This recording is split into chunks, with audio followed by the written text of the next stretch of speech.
Bonjour à tous, aujourd'hui nous allons voir comment utiliser Spreadsheet en VB7 et plus précisément comment créer une feuille Spreadsheet par exemple pour vos produits et pouvoir y ajouter différents champs qui vous intéressent. Donc ici je vais aller dans l'application vente, dans mes produits.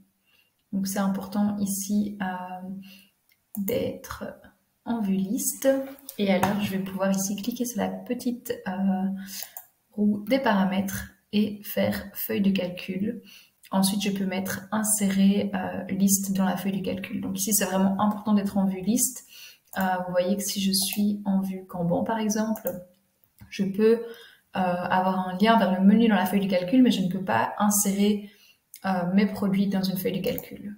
Donc si je vais bien me mettre en vue liste, je vais sélectionner tous mes produits.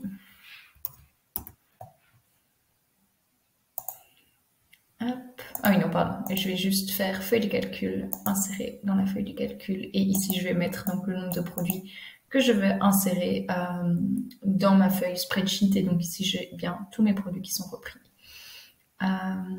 Confirmer.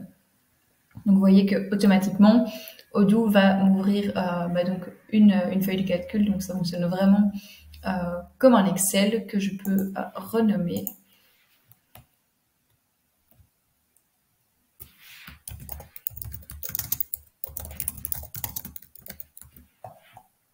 Voilà, je vais la mettre en favori.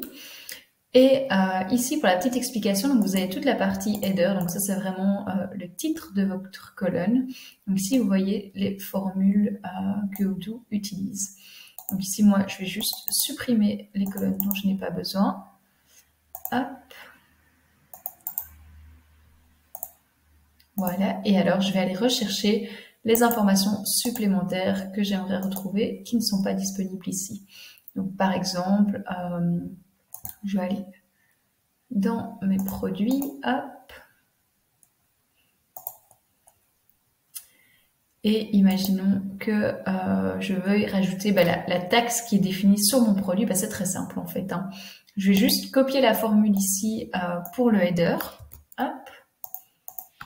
Je vais la coller ici. Donc ici, évidemment, il me reprend l'unité de mesure. Et donc, ce dont j'ai besoin, en fait, c'est le nom technique du champ que je veux retrouver. Donc pour ça, je dois être en debug, soit via la petite extension, soit ici, je peux rajouter dans l'URL /web pour l'interrogation debug égale 1. Donc ici, je peux avoir le nom technique de mon champ. Et donc pour la taxe, ça va être tax ID. Donc ici, je vais remplacer mon nom technique par tax ID. Hop, donc vous voyez que automatiquement Odoo me reprend le nom du champ ici, grâce au nom technique que j'ai indiqué pour le titre de ma colonne. Ensuite, pour le reste, vous voyez que si je clique ici par exemple sur les unités, la formule change et donc je vais simplement venir la copier et la coller ici. Et pareil, je vais remplacer ici donc le nom technique du champ par tax IDs.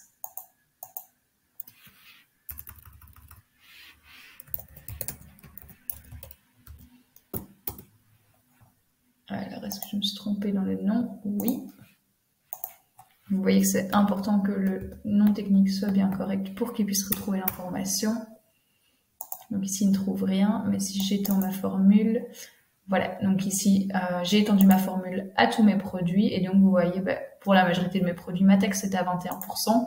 Mais donc, ça me permet vraiment de pouvoir venir ajouter des nouveaux champs dans cette feuille de calcul comme je le souhaite et puis de faire toutes sortes de formules comme dans un Excel. Donc, une fois que mon reporting est finalisé, si je retourne dans Odoo, je vais retrouver ce reporting dans l'application Documents. Donc ici, vous voyez, données produits 2024. Si je clique dessus, j'arrive ici avec toutes mes données qui sont présentes. Voilà, j'espère que cette vidéo vous sera utile. Bonne journée.